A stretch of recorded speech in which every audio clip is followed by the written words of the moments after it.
Hey guys, welcome to Double Shot of Steelers presented by FanDuel. I'm Dejan Kovacevic of DK Pittsburgh Sports. Steelers versus Packers comes up Sunday night, and it's going to be a really big deal. And so far, at least from what I can see here and read, the really big deal issue has been contained to the defensive side of the football, as it should be after what happened in Cincinnati, as it absolutely should be. They're the ones with something to prove.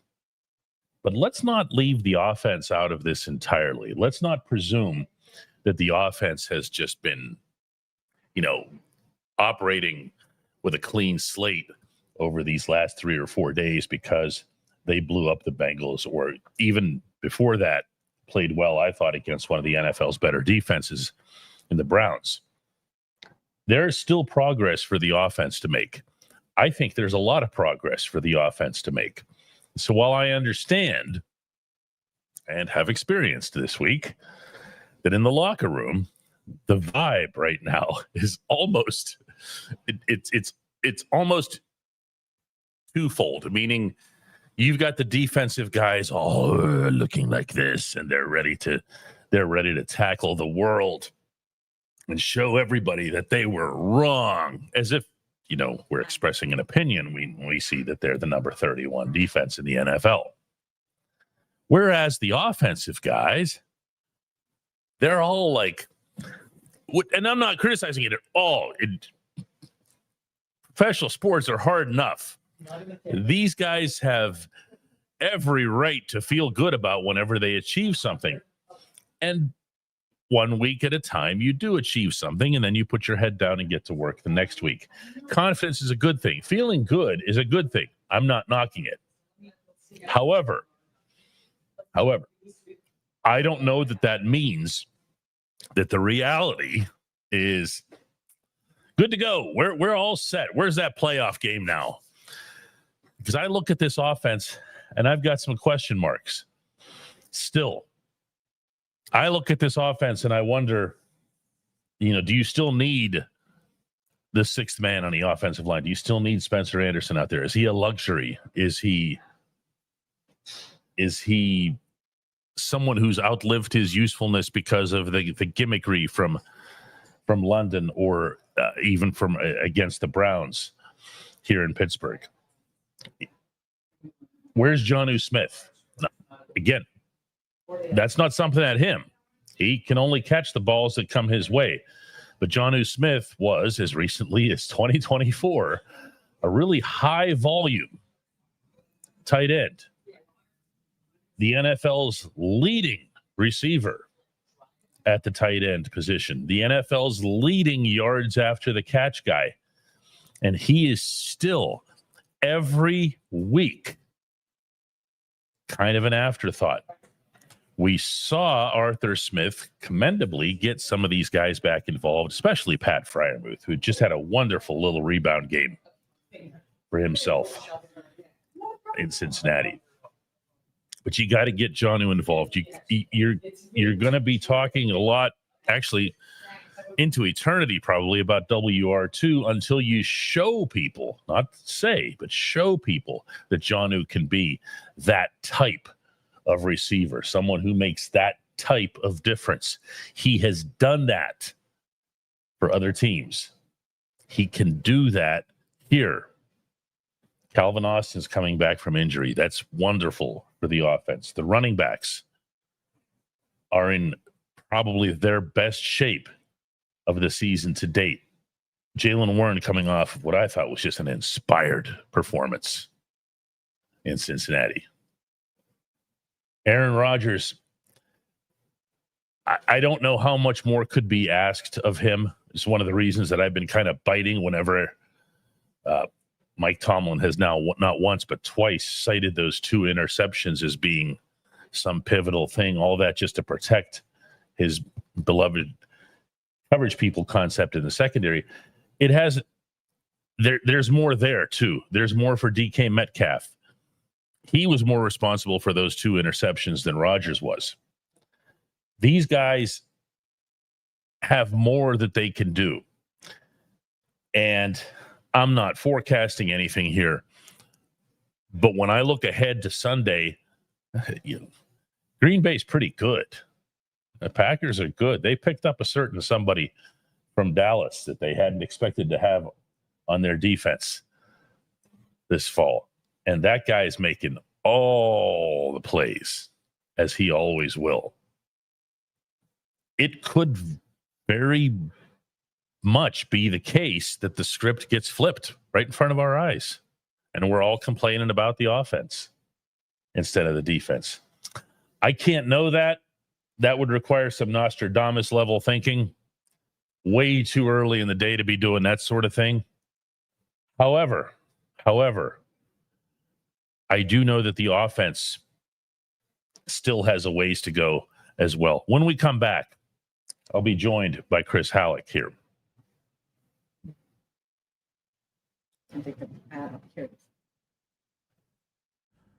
For those of you who are doing real work in construction, in a warehouse, if you're a mechanic, you want reliable, comfortable gear to help you perform well on the job. Brunt Workwear's got you.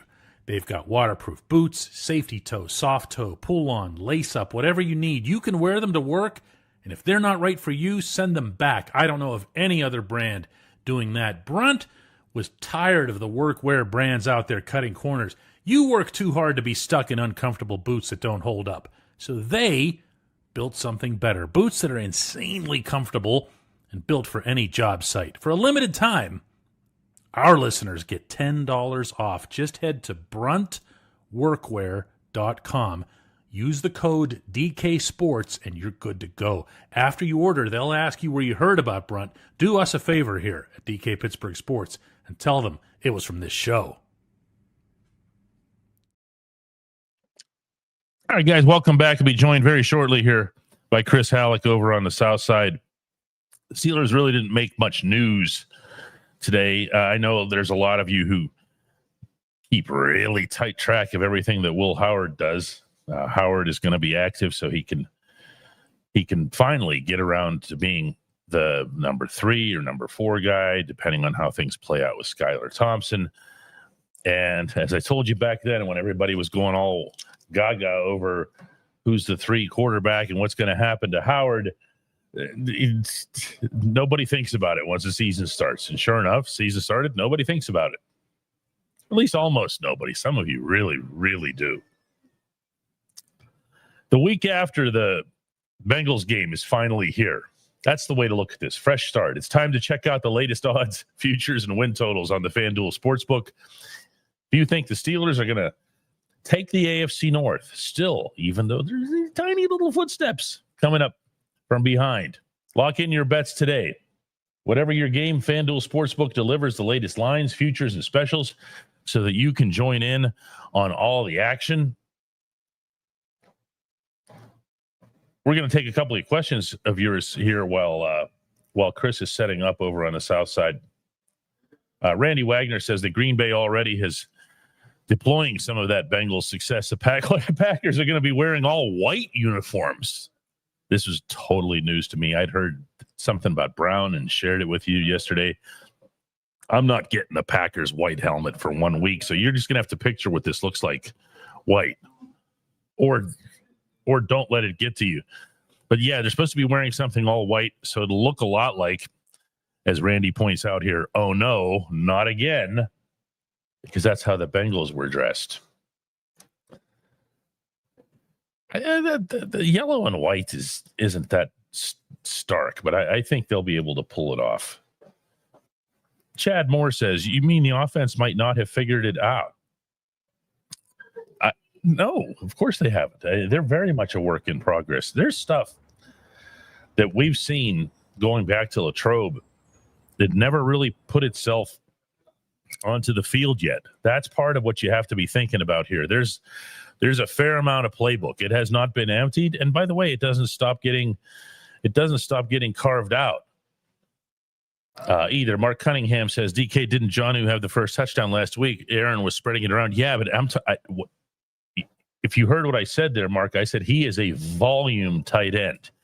If you want the best out of Jonnu Smith, you are going to have to pump him the football on a regular basis, and regularly meaning also on third down conversions. These guys are really, really, really good at this. And the Steelers are blessed to have a bunch of those types of guys. Let's go ahead and Chris is there. Hi, Chris. Hey, what's going on? He's been there a while. He has? Yeah. I didn't know that. She's laughing at this. What's going on over there? Everyone wants to know about Will Howard. That's all that matters. Will Howard is, according to Skunkworks, 2026's Roman Wilson, LOL. How is Will Howard doing as the number 3 quarterback? He returned to practice, and he's still the number 3 quarterback. Is this the most popular third stringer ever in the history of the Steelers? Oh, I don't know about that. I mean, Charlie was a number 3. Charlie's beloved by millions. But Charlie played. Yeah, Charlie played. Will might not play. Charlie not only played, but he engineered some of. When I think about Charlie Batch, I think about that win against the Ravens in Baltimore. Sure, the hug game. Yeah, that's what I think of. I do not think of Will Howard as anything else other than winning a national championship for Ohio State. His NFL career is off to a bit of a rough start with the injury, but let's just cool the jets on Will Howard. I'm not saying he can't be a good quarterback. My God, man, he's a rookie and he was a 6th-round pick. Let's cool the jets on the guy. He's back in practice. Good stuff. yeah. There's obviously not much to say here. He's going to have himself a really pivotal summer and off season, and he's going to have to do things that are pretty much away from, cameras and microphones and really media eyes. Meaning what that we're even allowed to watch that we don't necessarily report on. He's in for a challenge. This really hurt him. Let's not sugarcoat this. He needed preseason reps. He needed to show somebody what he could do in an NFL stadium on that field. It didn't play out for him because of the busted finger. I want to talk about this offense a little bit. And I mentioned before you came on, Chris, that my feel from that locker room this week has been that you have the defensive guys over here who are kind of, and you have the offensive guys who are like, hey, what's up? And they're showing up at the Penguins game last night and they're turning the crank. And then Penguins scored their first goal to tie up Vancouver, and Aaron Rodgers is pointing like this, and Mason Rudolph's going like this, and all the offensive guys are feeling like, hey, this is great. Look at us. And again, for the 3rd time today, that is not a criticism. They're allowed to feel good. Okay. But what's next for this offense? What's the next level? How are they feeling about what needs to happen? Well, I actually just wrote about the offense on our app today. It just published. I gotta subscribe to that thing. I keep hearing this guy talking. I gotta subscribe. I gotta read up on this thing.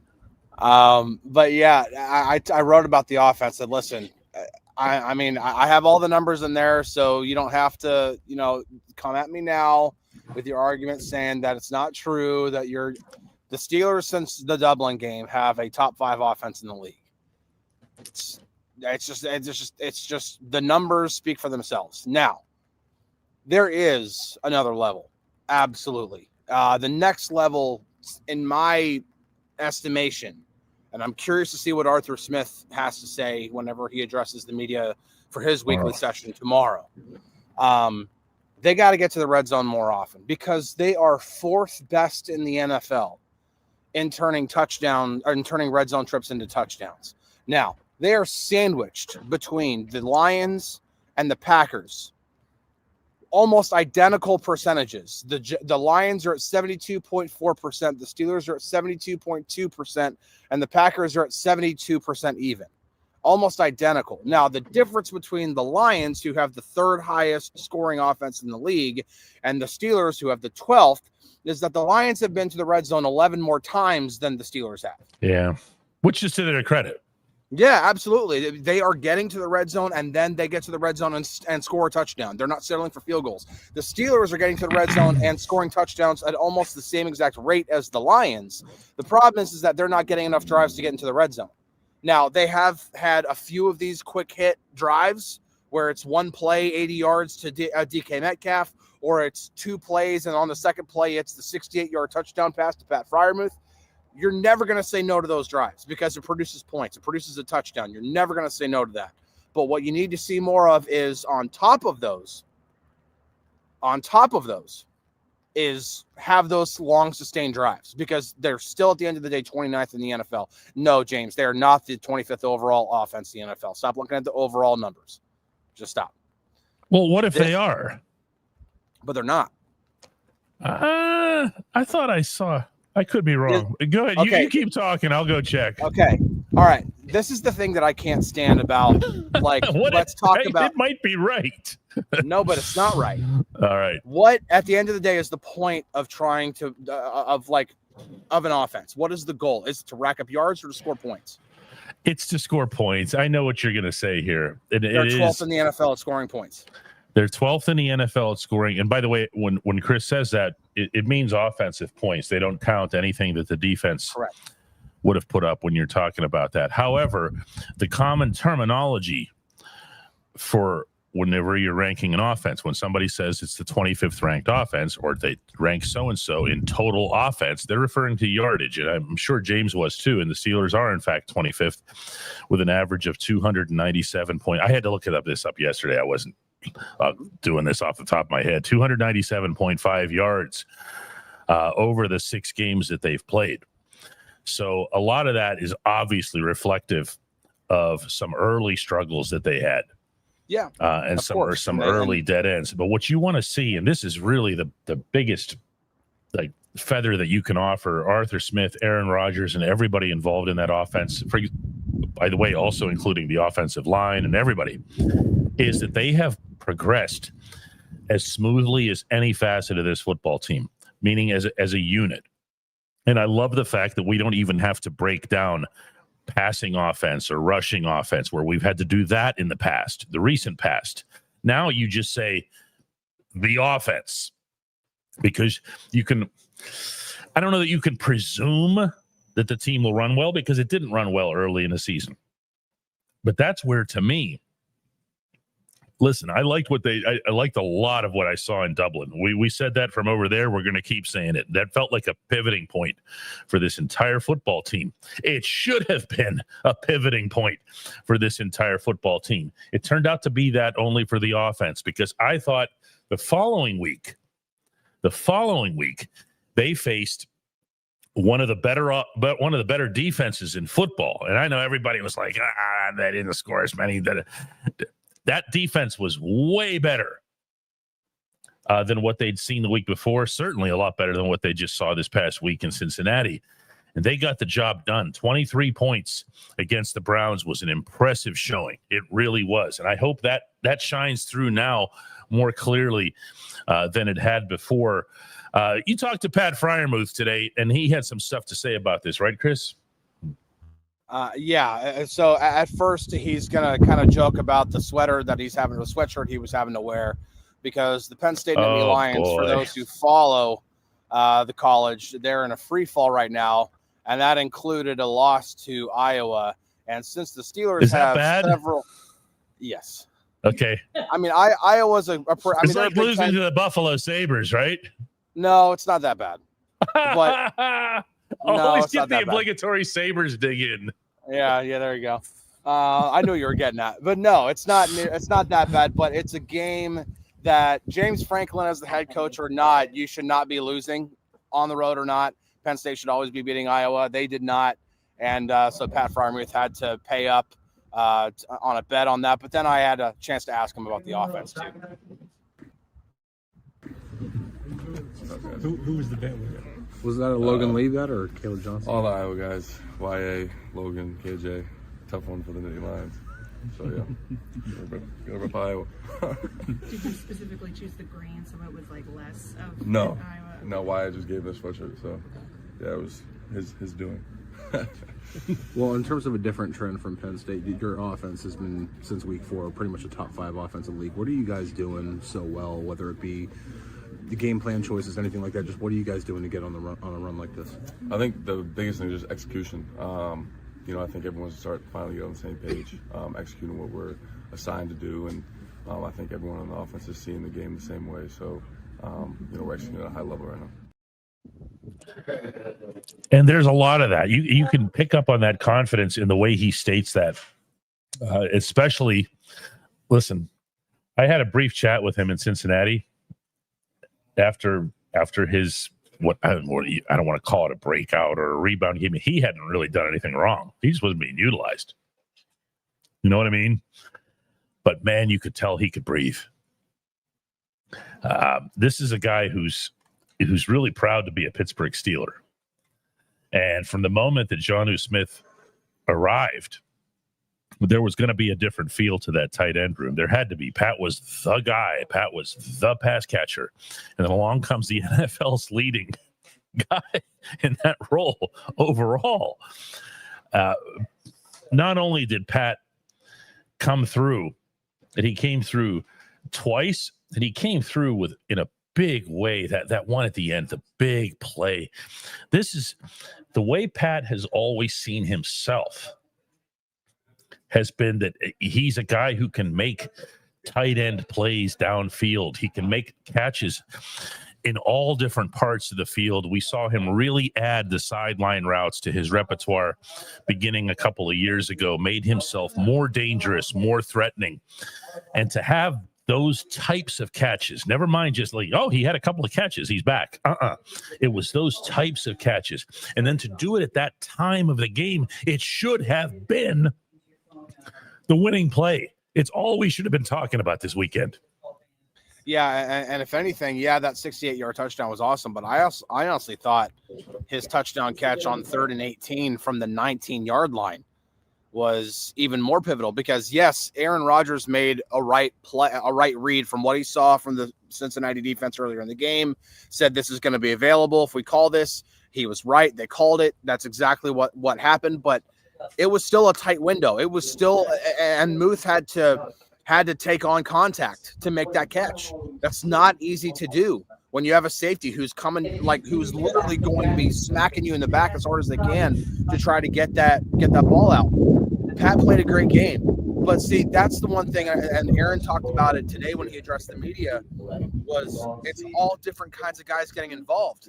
They're not relying on just DK Metcalf. All this talk about wide receiver too. The Steelers utilize tight ends more than any other offense in the league. And since the Dublin game, they're one of the 5 most efficient offenses in the league. Like, this is just where they are. This is how they're doing it. And does that mean that you have to keep using Spencer Anderson every now and then as an extra offensive lineman? Absolutely, because it's working. And until defenses show you it's something different and do something different to stop it, you keep doing it because they're doing it and they're doing it well. And even when Spencer Anderson's not out there, Pat Freiermuth can be out there to do what he did against the Bengals, or Darnell Washington can continue putting edge rushers on his back, or Darnell Washington can go out there. I see the boss trying to sneak across the bottom. That Chris was awesome. Is calling you out here. Her head bobbing. I see this little head bob. No, it was. Yeah, It was amazing. It was amazing. Damn it! It's like that was about as sneaky as the tush push is. It's just obvious to everybody. Yeah, that's just like this. Doink, doink, doink. This new iOS update changed the camera angle has changed because of this iOS update. So we had to move the camera back instead of to the front. So when she has things to do here in our headquarters and shop, she has to basically crawl on the floor. Not really. To go by. It's not an army crawl. It's just clearly a fail. I have a funny question for you here, Chris. I don't know if it's intended to be funny, but the answer will be. Half and half wants to know, hey, DK, I really want to know this. How I know the players get 3 days off after a Thursday night game, but do the coaches take those days off?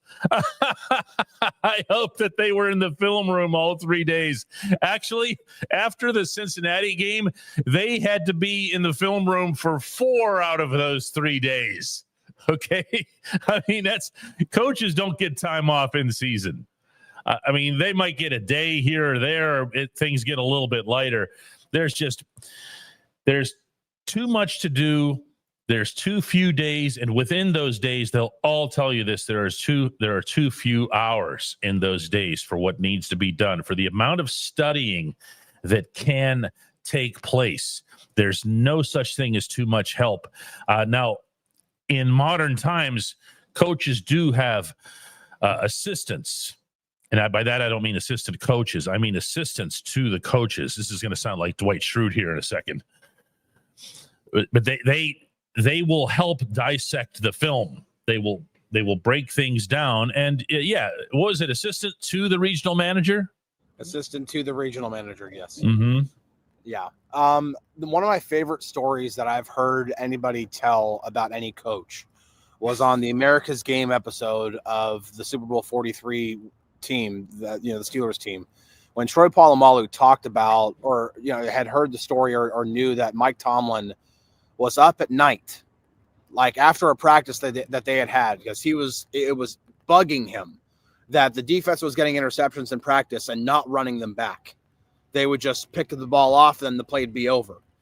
And then Troy was telling the story that Mike got up at night, and it bothered him so much that he put a cut up together and told him, we can't do this. If we're going to win this game, we're going to have to run at least one back, because the last time I was in the Super Bowl, we ran three back, when he was, coaching with the Buccaneers. And that's exactly what they did, and that Buccaneers team walloped the Raiders. And Troy said that that's a mark of a good coach. Well, if you want to be a good coach in this league, you don't just stay up at night and do that kind of stuff. You use your mini buys and your buys, not as time off to go, take a breather, but you use every second that you possibly can to look back on your own work and to look back on the things that you're doing well and make them better, and the things that you're doing terribly and make them not terrible.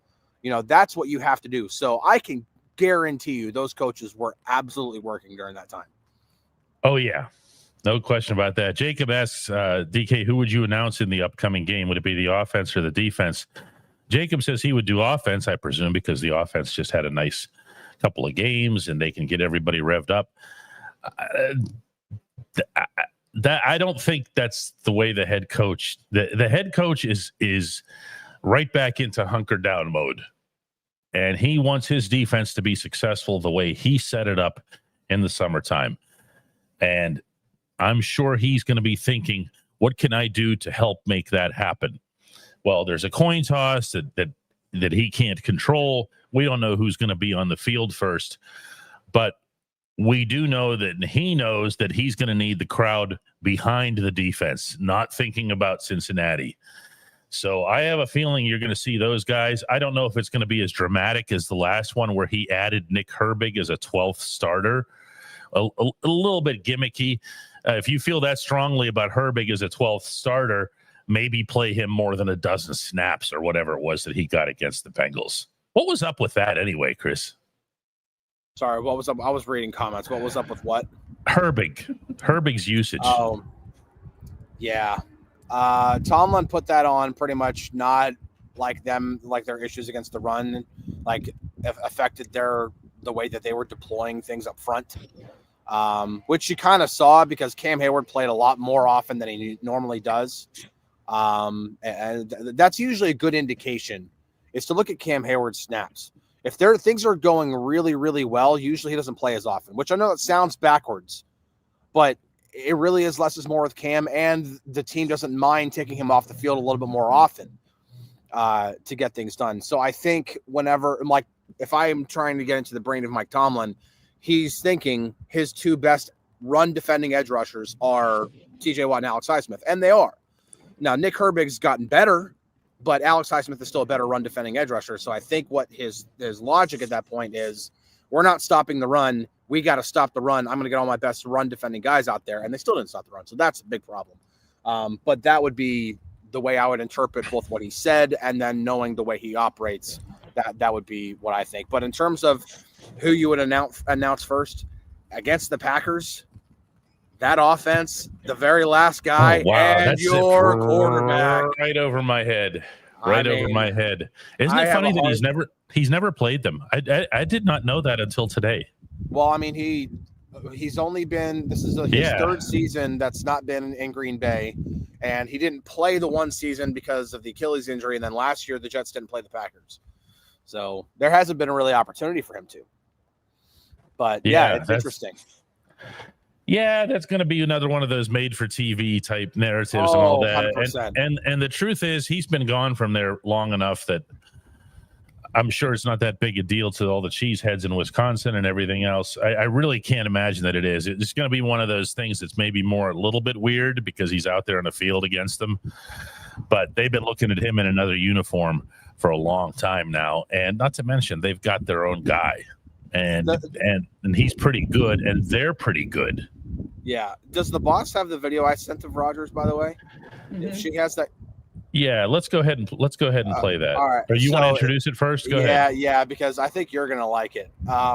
He was asked about playing for two iconic franchises. Oh, and okay. Not only does he go into like how awesome that is, but then goes into why Pittsburgh is such a great sports town. Oh, right up the alley. Let's have this one. Here we go. Yeah, I mean, there's only a few of those kind of cornerstone franchises in the league. Packers obviously been around for over 100 years. The Steelers been around for a long time. We've got a great history. It's a great sports town. We were at the hockey game last night, saw Sid score a goal, and Sid, Letang, and Gino all been on the team, I think, 21 years, which is amazing. I'm in my 21st season, so I know how hard it is to stick around as long as those guys have. There's something special about the connection. I'm in the suite with Mario's bodyguard Jay up there. Had a great conversation with him. Kiesel's in there as well. I played against Kiesel. That's one of the cool things that Kiesel and I were talking about last night. How in Green Bay and in Pittsburgh, there's iconic players, and they come back around, and they live in the city, and they call Pittsburgh home full time. And there's something special about that. Always said there's something in the water when you look at the great quarterbacks that have come from the area. But it's fun to be a part of this organization and the iconic Packers organization for so long, too. Can you believe, Chris, that there was this idiot in town, no less, who doubted this guy and how he might assimilate into our city? They listen to his podcast. She says, I can't believe they listened to his podcast. I couldn't have known. Can you imagine if you had shown me that clip like 4 or 5 months ago, and you said, oh yeah, he'd be up in his suite with Jay Caulfield and Brian Trottier, and he'd be turning the crank there to get the crowd revved up, and they're yelling, it's a hockey night in Pittsburgh, and he'd be able to refer to Chris Letang as Tanger. Okay. And say I was there to see Sid score. Yeah, Sidney Crosby had a goal that the goal that put him a point ahead of Mario Lemieux, which is still unbelievable to even say in terms of all-time points between regular season and playoffs. It's absolutely amazing what Rodgers has done in that regard. It really is. And the best part about it, I don't want to take it. This is going to be like a stray aimed at Russell Wilson, but his is real. Okay, Rodgers isn't doing this to impress the cameras. He's not doing this to, show something on social media or whatever. This guy has been everywhere in this community, and he's getting to know people, and he's using those nicknames not out of some forced thing or whatever. He didn't have to be at that game last night. He went. Why did he go? Like, you heard it. He wants to immerse himself in what this city is. And last night, believe you me, that's where this city's attention was, and that's where he was. And he goes there, Chris. By the way, with his offensive line, Zach Frazier was there, Ryan McCollum, the backup center, Mason McCormick. I'm going to go through the whole list here. But a lot of the offensive guys who, by the way, are in a better mood, we've mentioned. And it's been neat. It really has, Chris. It really has. I mean, he's even exceeded my expectations. I had higher expectations, even though the first mention of his name, I immediately was like, no way. Not all that baggage but then you start to dig into it, and then you start to try to dissect it a little bit, and you begin to look. And then I do the very, very dumb thing of watching every drop back of the Jets season. And then you realize, okay, well, the Jets problems go way beyond what Aaron Rodgers was or wasn't as a Jet. As we continue to see. Right, exactly. I mean, Justin Fields went 4-2 under Arthur Smith, and now you can't win a game with the Jets. Meanwhile, Aaron Rodgers is doing everything he possibly can to stay healthy, to stay on the field, and lead them to a 5-12 record. Meanwhile, he's here in 4-2 and leading this offense to the best it's been since pre-arm injury Ben. And yeah, I mean, we could talk about Steelers versus Jets all day, but yeah, the way he has done it, it's not just been about being a good teammate, like in the facility and showing everybody that you're bought in. He's buying into this area, and I think he talked about it again today. He saw through Mike McCarthy and so many other Pittsburgh guys like Darren Perry and Dom Capers and Kevin Green and all these guys who either are from Pittsburgh or played in Pittsburgh. They knew how special this place can be and how reverent, like the kind of reverence that those guys have for it. And he has seen that and also dove in head first for it. It's really cool to see. Yeah, it is. And to see it parlay onto the field is that much more meaningful. When we're talking with you guys, Chris and I will share stuff like what we're doing now. When we talk to each other, we'll point out a timing route that DK Metcalf has, how when he turns around, the football is already there waiting for him. That's not an accident. We must have seen that route almost 1,000 times on Chuck Noll Field in Latrobe. They communicated. They would talk to each other about it. When do you want me to do this? How do you want me to do that? Where do you want the football? What's best for you? They just kept going back and forth. When you see it turn into a first down on the field, you can really extra appreciate the work and the passion that goes into a play that just looks so simple. It really does. You know which one I'm talking about on that left side. It just turns around and it's there. And you know what? That thing is pretty close to 100%er. But there's a reason for that. These guys, both of them, I don't mean to take any credit away from Metcalf on this. He had to do the same amount of work. And those guys, remember, they were roommates for a bit at St. Vincent, and they would joke about how all that went. Rodgers has been a model citizen on and off the field. And listen, they need to shore some things up. Okay. Getting somebody who can play quarterback at that level and getting them at $10 million on the cap and getting them to put this much into it, they need to shore some things up. And I sure hope that in the rest of that room, that concept alone is taken seriously. I'm not suggesting that anybody has lost focus. I'm not suggesting lack of effort or anything like that. I didn't see that sort of thing in Cincinnati. I saw defense get rattled, but they've got to get themselves to a large extent, with or without elite coaching. They've got to get themselves to where they need to be. There's enough talent over there, Chris. There's more than enough talent. And again, I think at the beginning of the season, we were thinking, okay, if the defense is who it's supposed to be, then the offense just has to be good enough. Now it's more, the offense is trending. Like I said, now it's been 3 games. Just like I said, we don't want to talk about the 3 games of Mason Rudolph at the end of 23 and take that with too big of a, take that out of context and think that would just magically happen if Mason were to become the quarterback again. They've got to continue to build on it. They've got to sustain it. They've got to continue to find ways to improve. They can't just settle for what's been working. They have to find new ways to sustain drives. The offense is doing this. They're trending upward. They've been getting better. Yeah. And that's not been the defense. The defense has been up and down. Even in the game against the Patriots, they allowed the Patriots to move up and down the field. They just took the ball away like crazy. Now, that's great. You can win a lot of games when you take the ball away 5 times. You can give up 600 yards of offense, but if you take the ball away 5 times, you're going to win a lot of football games as long as your offense gets the job done. But now it's a situation where with what the offense is the way the offense is playing, and if they can sustain it, this defense doesn't have to be top 5 or top 10. They just got to do enough to not give up 30 points a game. Like, this is almost 2017 all over again, or 2016 all over again. Mm-hmm. Don't be that kind of a defense, and with all the talent that's there, there's no excuse for it. 2 more questions today. John Malesko asks, how much pressure is going to be on the guy who has to follow Aaron Rodgers as QB1 after seeing how he prepares? I don't care. If you're an NFL QB1, I don't care who you're following.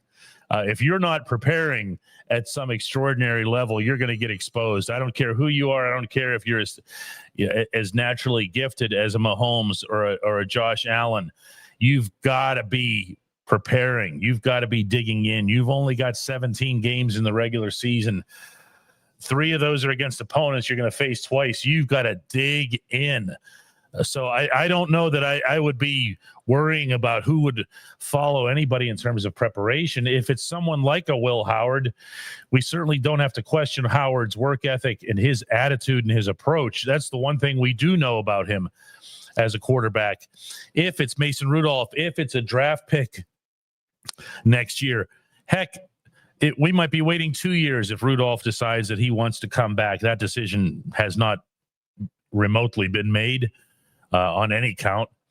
But yeah, the pressure to perform, that's what I'm thinking. The pressure to say, oh, can you just throw one of those 3/4 sidearm passes through underneath people's armpits so that it gets to me? Because that's what Rodgers used to do. Can you do that for me? Okay, that's not happening.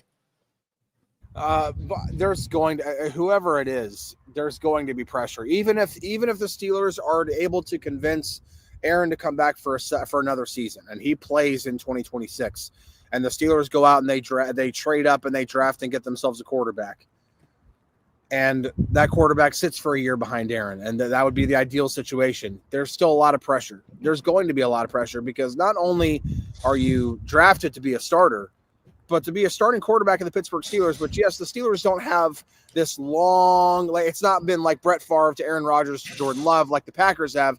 But you got Terry Bradshaw, who's won 4 rings, and you got Ben Roethlisberger, who's won 2. This is still a franchise that's had multiple Hall of Fame type quarterbacks, and pretty soon in a couple of years will be definitely 2 Hall of Fame quarterbacks. So yeah, there's a lot of pressure when you're quarterback of the Pittsburgh Steelers. There should be, because this franchise wants to win Super Bowls. That's what they want to do. And if you become the next quarterback, whether you're Will Howard or Mason Rudolph, or if Justin Fields decides, hey, I'm out after 1 year with the Jets, I want to go back to Arthur Smith, please let me play there instead. Whatever it is, my gosh, there's a lot of pressure to perform always. Last question for the day goes to David Smith. Says, hey guys, do you think that the Steelers could get uncharacteristically busy before the trade deadline? I don't know what uncharacteristically means anymore. The Omar Khan dynamic versus the Kevin Colbert dynamic of aggressiveness. They're not on the same plane. KC would be the first one to admit that. Omar is way more active than I ever was. Do I think the Steelers could be busy at the deadline? All things being relative. And Chris and I know for a fact that Omar's wish is to add offensive tackle depth as well as wide receiver depth. And by wide receiver depth, it's specifically somebody who could help in the event of DK Metcalf being unavailable for some reason. Could he get both of those things? I guess. Is there a chance that they're more available then than they are now? Yes, is the answer to that question. More teams fall out of it. More teams see themselves as whatever. Let's just start moving some pieces and get some draft picks at starts. But uncharacteristically busy, I don't know, Chris. I would definitely not characterize it as uncharacteristically. He's busy. he's a busy guy. I actually see him almost every day on the South Side, and I swear every time I see him, even whenever he is in workout gear and he is like doing laps around the football field and getting some cardio in, he's on the phone. Yeah. He never stops. It's actually kind of funny. He's just walking the walls. Seriously, he's always busy. And whenever I have a chance to chat with him, it's usually 10 seconds. And hey, how you doing? What new pizza place can you recommend for me, Omar? True story. He's I'm in an elevator with him. We get in at the same time. He's totally like this. Okay, it's me, him, one other individual. And we ride about whatever it is, 3-4 floors. And we get to the bottom and we walk out and he sees me and goes, oh, hey, DK. I was here all along, but hi, Omar. That's who he is. Always busy. Always Yeah. busy. No, I definitely think Omar is making calls. Absolutely. That's his job. His job is to make calls. His job is to make the team better. And yes, he can look at the offense and the way it's trending and be like, you know what? I like what we're doing right now. I'm going to sit back. I'm not going to touch it. No, there's always a chance to get better. That's schematically, that's in game planning, that's in preparation. And yes, that even goes all the way up to the GM in terms of making the roster better. And so if the Raiders say they slap a for sale sign on Jacoby Myers, I absolutely Omar Khan to be one of the first guys to call. Absolutely. I'd be remiss if I didn't post this comment. It comes from JCL, who says, and this actually did happen today, National Geographic selected Pittsburgh as one of the 25 best places to travel in the world in 2026. We're the only American city on the list. I've looked at it. There are 3 other American places, but they're not cities. They're like, I don't know, there's something in North Dakota. I forgot what it's called. I don't care about it. But Pittsburgh was the only American city on the list. Come see us, whatever your perception is of the city from watching, weeknight football and steel mills and stuff. That stuff's not here. There's nothing like Pittsburgh. It's beautiful inside and out, and that goes double for the heart and soul of our city, that being downtown. I was beaming with pride over this one. This isn't just some random.com that did this. It was National Geographic, and they listed reasons why they did it. And it wasn't just about downtown and historic things here or the view. That one really bothers me. Pittsburgh has such a nice view. It's not a view. It's a city. Come inside and see it. It's not a backdrop. I'm beaming today, Chris.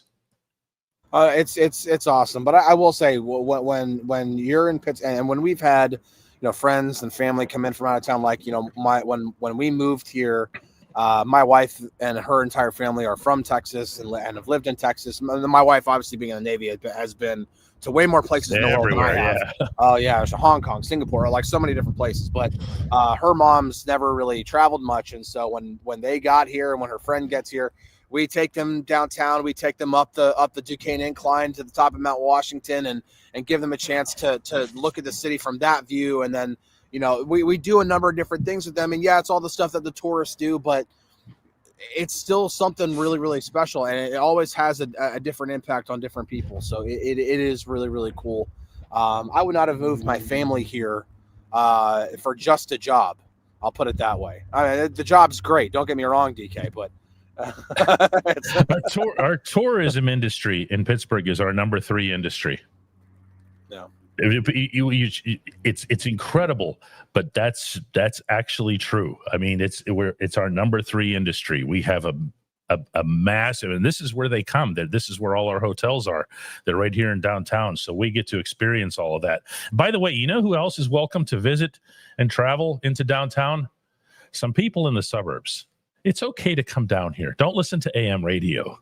Don't listen. You listen to AM radio? No. I live in the suburbs. And I was going to say, my God, Who still does that? Who are these miscreants that listen to AM radio and go, hey, downtown? Come on down. Look at it for yourself. But by the way, and if it's that important to you, and some of these people talk about this nonstop, downtown, you know what? If you feel that it's not to your liking, come on down. Make it better. Join us. We have these volunteer pickups. Chris and I saw one just the other day when we were leaving. Remember outside Oxford Center? It was a bunch of Point Park University students. They just had trash bags. They were being organized by the Pittsburgh Downtown Partnership, and they were just walking around in packs. These kids, children, going around and just throwing up garbage to make sure that our city stays clean. That's how you do it. Don't call up AM radio. Honest to God, how does AM radio still exist? Like, what is even the point of AM radio? I guess to listen to it in the morning. That'll be enough out of you, Alec. Oh, my goodness. Okay, can I have one story? So there's these 2 guys walking in front of me. Like, I think it was a son and a father. And the fathers, this was on their way to the Steelers game the other day. And the older guy, is just talking trash on downtown. Whatever. They're wearing Steelers jerseys. Process that for a second. So I actually stopped them. I said, "Hey, are you talking about our downtown?" And they got all scared like I was going to assault them or something. And I'm like, "Look around. What do you see? What is it that bothers you?" And they couldn't identify a single thing. Do you see something that's out of place? Do you see something? And I said, "Do you realize you're wearing Steelers jerseys? Do you know what do you know who the Steelers play for? It's this place. It's their first name. But you're okay talking trash on Pittsburgh? Come on, man. Come on." Do cars even get AM radio? Does that still happen, Chris? I was actually, I saw that comment, and I was thinking, I'm thinking about, because I'm right outside my car right now. I'm like, if I get into my car, I'm pretty sure I could find it, but it's going to take me a while. I just plug my phone in, and then Apple CarPlay comes up, and that's everything that I need. I got my podcast there. I got, my Spotify, I got all that stuff there. I got my directions home. I don't listen to the radio. Yeah, this is how it's done. Keza gets the last word today. I visited last March, and I had a fabulous 5 days. I stayed right downtown, went to 3 hockey games and a River Hounds game. The Hounds, by the way, are right across the river here next to Station Square. I did the museums. That's out in Oakland by the University of Pittsburgh campus. That is Pitt. And the stadium tours, PNC Park and Acrisure Stadium. Absolutely loved my time. Hopefully I get to return. That's what we want to hear. That's also what we want to amplify, because that's way more real than the crap that about 0.5% of the population hears on AM radio. Listen, guys, we do want you to get the app. We want you to be able to read. Somebody said that, Chris, that they read your entire article while this show was going on. Oh, that's good. That's awesome. I'm glad they listened. That's good stuff. That makes me happy. Come on in into our community at DK Pittsburgh Sports. 150 countries. These are people who love Pittsburgh, who don't trash their own home, and they all they have to do is download. All you have to do is download the app. It's free, and then after that, email me. Somebody just did it like right this second. DK@DKPittsburghSports.com. You can get a massive discount. I'll send it to you myself. I'm going to sit right back here. See this chair, this black chair? I'm going to sit right back there when this show is done, and we're going to pile up some more onto our list here. Almost 500 new people since we've started this push about a month ago, which is really cool. That's amazing. By the way, Leroy here is right. Underrated food scene. The pizza. Pittsburgh is a very underrated pizza city. Yeah, not number one. No, but we make a lot of top 10 lists. Oh, absolutely. Yeah, obviously New York and Chicago and Detroit, like they get their much due credit for being great pizza cities. But Pittsburgh is a phenomenal pizza city. There are multiple places I will go to get really great pizza. It's awesome, for real. All right, guys, we'll talk to you tomorrow. It's Coordinator Thursday. We'll have plenty to discuss. See you guys then.